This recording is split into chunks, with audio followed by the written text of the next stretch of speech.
Now I would like to invite Dr. Sharad Joshi sir to present on pelvic floor. Coming to the last academic session of today, that is the pelvic floor anatomy.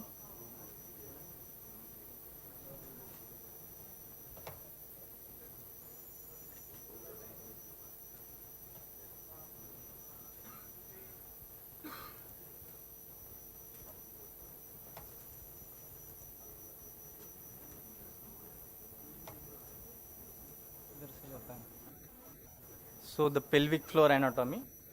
The pelvic floor is a dome-shaped muscular sheet that separates the pelvic cavity above from the perineum below. The predominant functions of the pelvic floor is to support the abdominal and the pelvic viscera, to maintain the continence of the urine and the feces, and allow in the activities of voiding, defecation, sexual activity, and childbirth.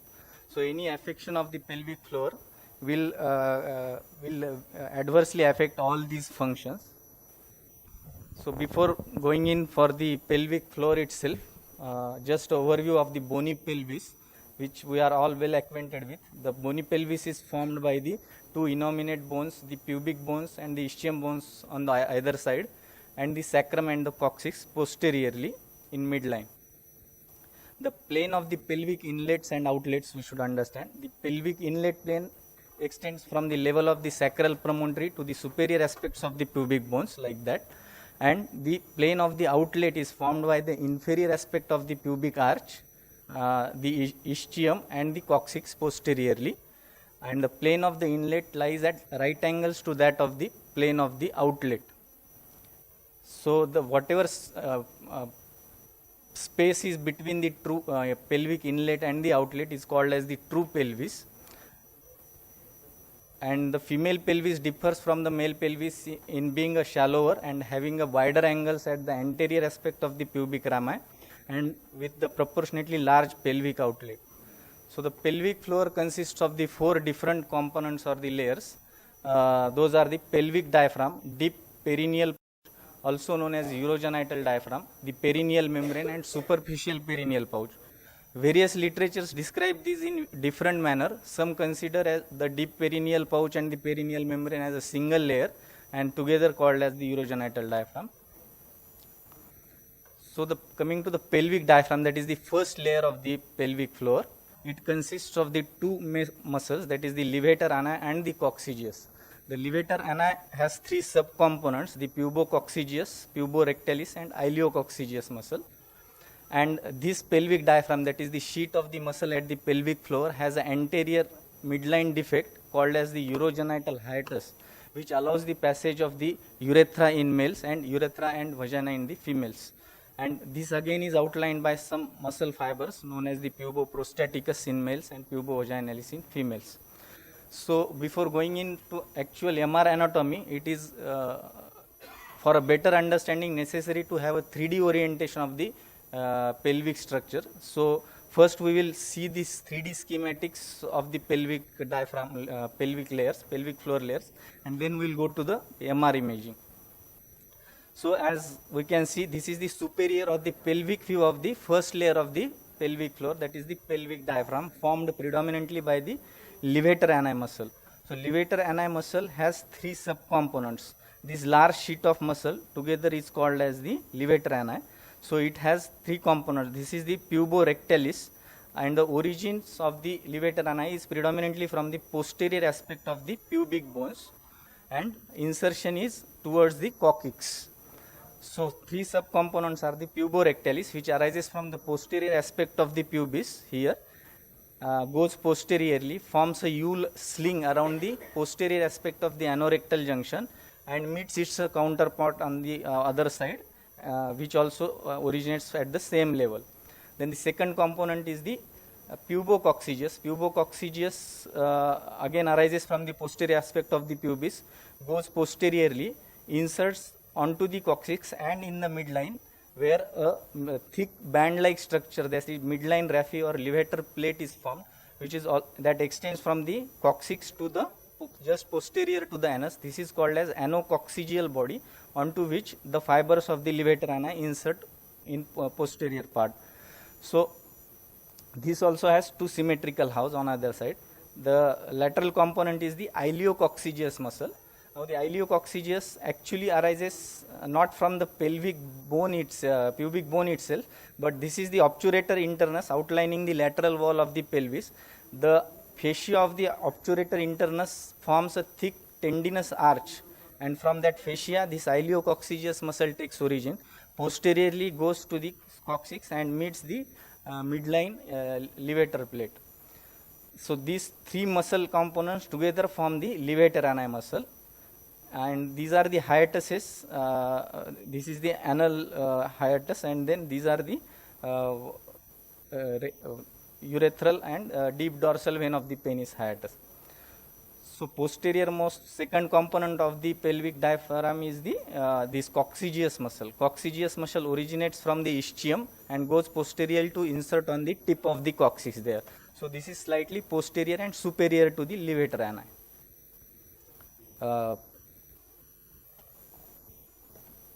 So as seen from the perineal side, that is the inferior view, again the same three components, that is the puborectalis forming a U-shaped sling around the anorectal junction, the pubococcygeus and the iliococcygeus.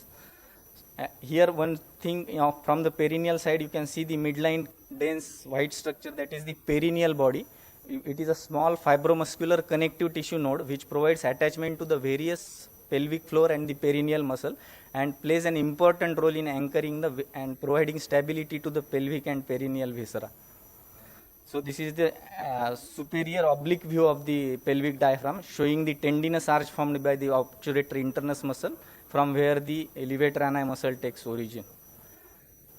This is the posterolateral aspect, showing the two muscles which are not part of the pelvic floor itself, the piriformis and the obturator internus, which tendons go to the lower limbs towards the femur. This is the coccygeus muscle, as we have seen from the pelvic aspect. This is the posterolateral aspect. It actually overlies the sacrospinous ligament there. This is the coccygeus muscle overlying this white sacrospinous ligament. So as we discussed, this is the schematic representation of the puborectalis ring. It is very important in functional point of view that this is the schematic representation. This is the rectum and this is the anus. At rest they are at right angles to each other. The angle is maintained by the puborectalis in contraction at rest, forming a U-sling around the anorectal junction. The importance being it maintains the fecal continence, and when during defecation the puborectalis muscle relaxes and this angle becomes straight, that is rectum long axis becomes continuous with the anal long axis, aiding the defecation. So these are the various origins and insertions that we just discussed. And the innervation to the levator ani muscle is from the pudendal nerve, that is S234, and a direct branch to the levator ani from the S4 root. So second layer of the pelvic diaphragm is the deep perineal pouch or the urogenital diaphragm.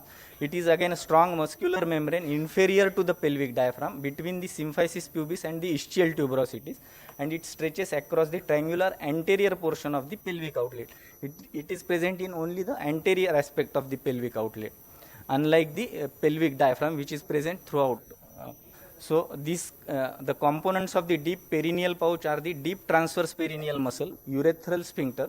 These two muscles are present in both the sexes, and in addition in females there are two additional components of this, that is compressor urethrae and sphincter uretrovaginalis. The perineal membrane, some consider it as a separate layer and some consider it to be a part of the deep perineal pouch. So this deep perineal pouch, that is the urogenital diaphragm, second layer of the pelvic floor, is traversed by the urethra and deep dorsal vein of the penis in males with two different openings, and in females there is single opening in the diaphragm for the urethra and the vagina. So again the function of this is to assist the urethral closure during the increased intra-abdominal pressure and stabilize the pelvic and the external genitalia during the movement. The perineal body, as we discussed, is the fibromuscular connective tissue that is present in the posterior midline of this deep perineal pouch, where all important muscles of the pelvis and the perineum anchor. So as this we discussed. So this is the second layer. Imagine that we are seeing from the pelvic. This is the pelvic view. This is the first layer. When we remove this layer, we can see through this layer the pelvic, the urogenital diaphragm. This is the urogenital diaphragm below the pelvic diaphragm layer. So this is from the perineal view. The perineal view of the urogenital diaphragm. The hiatuses, as we mentioned, these are seen. See the triangular portion and present in only anterior component of the pelvic outlet, as you can see here. So again, this is the cut surface and the oblique sagittal view of the deep perineal pouch. So actually, this is the pelvic diaphragm layer and this is the perineal membrane. The deep perineal pouch or the urogenital diaphragm actually sits on the pelvic, the perineal membrane, and superiorly facing the pelvic diaphragm. In between the perineal membrane and this pelvic diaphragm, you have the deep perineal pouch.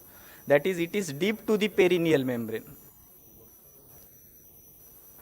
So coming to the attachments or the constituents of the deep perineal pouch. So this is a schematic representation of the urogenital diaphragm. See the posteriorly deep transverse perineal muscles on either side, originating from the ischia and going to the perineal body on either side, and second muscle is the sphincter urethrae. So these two muscles are present in both the sexes, and in addition, in females you have this compressor urethrae muscle in the urogenital diaphragm, which forms a U-sling around the anterior aspect of the urethra and inserts on either side of the istiopubic ramus.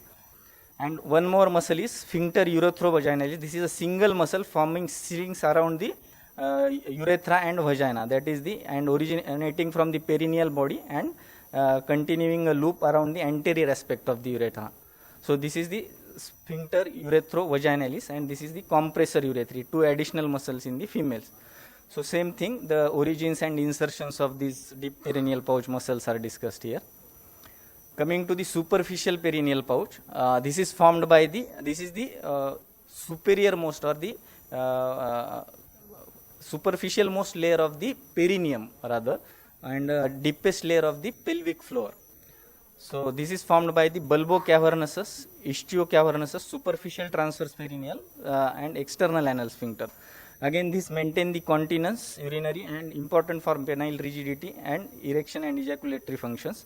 Superficial transverse perineal muscles provide support to the pelvic and perineal structures, and the contractions of these muscles stabilizes the perineal body and fixes the central tendinous portion of the perineum.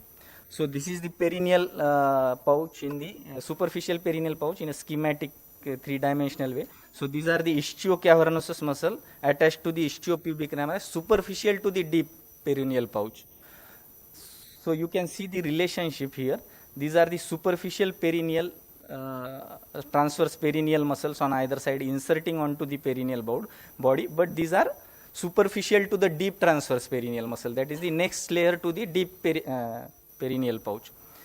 This is the bulbospongiosus muscle outlining the vaginal wall. So these are the main constituents muscles of the superficial perineal pouch. So you can see the relation over here. So you can see the deep transverse muscle. This is the deep transverse perineal muscle we are seeing from the perineal aspect. So it is a deep to the superficial. This layer is deep to the superficial perineal pouch. So this is the superficial transverse perineal muscle, and this the deeper layer is the deep transverse perineal muscle. And again deep to that will be the pelvic diaphragm, that is the levator ani muscle. So this again the origins and insertions of that we just discussed. So this is the to get the overall orientation of the relationships of the layers of the pelvic diaphragm, how they are related to one another. So this is the pelvic view showing the first layer of the pelvic diaphragm, that is the pelvic floor, that is the pelvic diaphragm formed by predominantly the levator ani muscle. From inferior aspect, if you see the perineal aspect, you can see these superficial and deep perineal pouches and then the pelvic diaphragm. So you can see that these are the deep and superficial transverse perineal muscles, and this is the levator ani muscle. So this is the hiatus within the urogenital diaphragm. As we discussed, it it passes two different, it has two different openings in males for the urethra and deep dorsal vein of the penis anteriorly, and in females there is single opening for both the urethra and the vagina. So coming now to the axial MR anatomy of the pelvic floor. So these are the axial, high resolution axial tituated images at the level of the pelvic diaphragm. So showing the coccygeus, the levator ani components. This is the coccygeus muscle from the ischium towards the coccyx going. Then this is the iliococcygeus component. This is the more anteriorly the pubococcygeus muscle going around the vagina and the rectum. And this is the puborectalis. This is the zoomed high resolution image showing the puborectalis sling, what we have seen on the schematic images. The puborectalis muscle arising from the posterior aspect of the pubis, forming a U-sling around the anorectal junction and inserting onto the contralateral aspect. Again the sequential, this is the levator ani muscle in three orthogonal pons. So you have you can see the transition of the puborectalis to the pubococcygeus here. This is the puborectalis, this is the pubococcygeus muscle, that's the rectum, vagina and urethra. Again on the sagittal axis, one important landmark is the perineal body, which actually sits in females at the ano-vaginal septum, between the vaginal canal and the anal canal.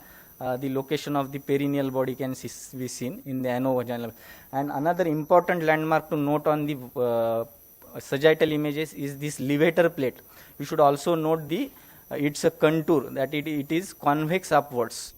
So this is very important. You should also note, while reading the MR images, you should look for the thickness of the muscles, any altered signal intensity within the muscles, if there is any breach in the continuity of the muscle, and there is contour alteration is or not, or whether there is laxity or abnormal convexity or concavity within the muscles, so as to assess for the pelvic floor dysfunction. So in this coronal images, you can see the puborectalis once again around the anorectal junction. This is the fan-shaped convex upward muscle, that is the iliococcygeus muscle. Again, the convex upward contour is very important in this. So again, these are the sequential axial T2 images of the pelvic diaphragm from superior to the inferior aspect. Again, you can see the coccygeus muscles, some fibers of the iliococcygeus muscle there. Similar thing, it is inserting onto the coccygeus muscle, inserting onto the coccyx, the fibers of the iliococcygeus muscle. Once again, the sling of the puborectalis in more inferior sections. So as we, so these are sequential coronal images of tituated images. Again, the puborectalis muscle, and more posteriorly, you can see the puborectalis here, and along with the fibers of the iliococcygeus. These are the iliococcygeus fibers. Again, more posteriorly, you can see the more thick fibers of the iliococcygeus, that is coursing superolaterally and convex upwards. So these are the iliococcygeus fibers. These. Further posteriorly, you can see the coccygeus, which we have seen that it lies superiorly. So this is the coccygeus muscle inserting onto the coccyx, which has more or less horizontal contour. So the tituated sagittal images of the puborectalis, again this sling formed by the puborectalis on the sagittal at the anorectal junction. This is the anterior aspect from behind the pubic symphysis. So the deep perineal pouch, coming to the MR images of the deep perineal pouch. So you have to notice the relation between the pelvic diaphragm and the urogenital diaphragm in this image. So these are the levator ani muscles, which forms the pelvic diaphragm, and the urogenital diaphragm lies at somewhere here. So these are the deep transverse perineal muscles on either side that we have seen. So forming the urogenital diaphragm, and you have to notice the relation between the, that is, it is inferior to the pelvic diaphragm. And this is outlined, the pelvic, the levator ani muscle forms the superior boundary of the istiorectal fossa. This is also important. So superficial perineal pouch, again the axial high resolution tituated MR image of the superficial perineal pouch. So as we have seen on the schematics, this is the ischiocavernosus muscle on either side, arising from the attached to the istiopubic ramus. This is the bulbocavernosus muscle forming the side walls of the vagina, And this is the perineal body to which the superficial transverse perineal muscles on either side are attached. You can see that the thin superficial transverse perineal muscle attaching to the perineal body there, which is sitting between the vagina and the anus posteriorly and the vagina anteriorly, that is in the anovaginal septum. So coming to the urethral ligaments on the pelvic floor imaging, this is the high resolution tituated axial MR images showing the 3 sets of the urethral ligaments. There are 3 sets of the urethral ligaments. This thin layer of the hypointense ligament that is coursing from either side of the levator ani muscle along anteriorly to the urethra, forming a sling. This is the periurethral ligament. This is the periurethral ligament. And underneath the periurethral ligament, taking origins from the side walls of the urethral wall, the side wall of the urethral wall, there are thin paraurethral ligaments. These are the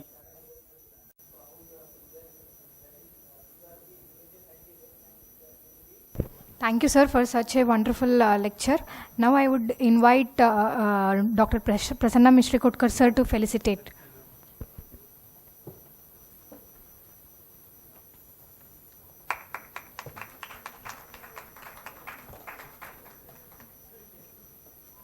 This was the last lecture, and on behalf of the organizing committee, I request all to come for the banquet dinner at Hotel Rendezvous at BD Bypass. The program will start sharp at 7:30 because there will be felicitation of our mentors, our teachers. So be there on time, and there will be cultural activity by our enthusiastic members. It will be the theme is Marathwada dances. So be there and be part of that event. And that will be followed by your DJ. So be prepared for the things. Thank you very much.